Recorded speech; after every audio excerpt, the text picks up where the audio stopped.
என்னாகமம் 23 19 20 21 22 23 என்னாகமம் 23 ஞாபகம் வைத்துக் கொள்ளலாம். பொய் சொன்ன தேவன் ஒரு மனிதன் அல்ல, மனமாற அவர் ஒரு மனுபுத்திரனும் அல்ல. அவர் சொல்லியும் செய்யாது இருப்பார், அவர் வசனத்தை நிறைவேற்றாது இருப்பார். இதோ ஆசீர்வதிக்க கட்டளைப்பட்டிருக்கிறார். அவர் யாக்கோபில் அக்கிரமத்தை காண்பதில்லை, இஸ்ரவேலின் குற்றத்தை காண்பதில்லை. அவர் தேவனாய கர்த்தர் அவரோடு கூட இருக்கிறார். ராஜாவின் ஜெய கம்பீரம் அவர்களுக்குள்ளே இருக்கிறது. ராஜாவின் ஜெய கம்பீரம் இயேசு கிறிஸ்து என்கிற நாமம். தேவன் அவர்களை ஏற்கும் காண்டாமிற்கு ஒத்த பலன் அவர்களுக்கு உண்டு. பசுத்த ஆவியானவர்களுக்கு பலனை தருகிறார். யாக்கோபுக்கு விரோதமான மந்திரவாதம் இல்லை, இஸ்ரவேலுக்கு விரோதமான குறி சொல்லுதல் இல்லை. தேவன் என்ன செய்தார் என்று கொஞ்ச காலத்தில் யாக்கோபையும் இஸ்ரவேல் குறித்து சொல்லப்படும்.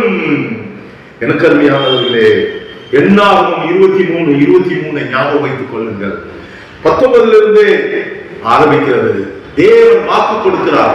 தேவன் கொடுக்கப்பட்ட வாக்கு தத்தங்கள், வசனங்கள், தீர்க்கதரிசனங்கள் உங்கள் வாழ்க்கையிலே இயேசு கிறிஸ்துவுக்குள் ஆமென் என்று இருக்கும்.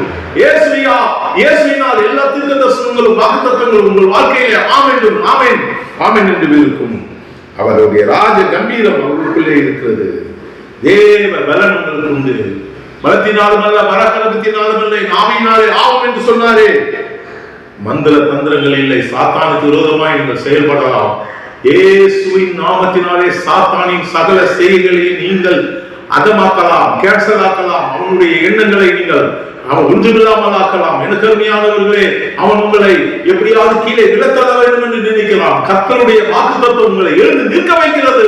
தேவன் உங்களை ஸ்திரப்படுத்துவார். இந்த வாக்குத்தத்தங்களை மறந்துவிட வேண்டாம். என்னாகமம் 23 19 20 21 22 23 உங்கள் வாழ்க்கையில் நிறைவேறும். God bless you.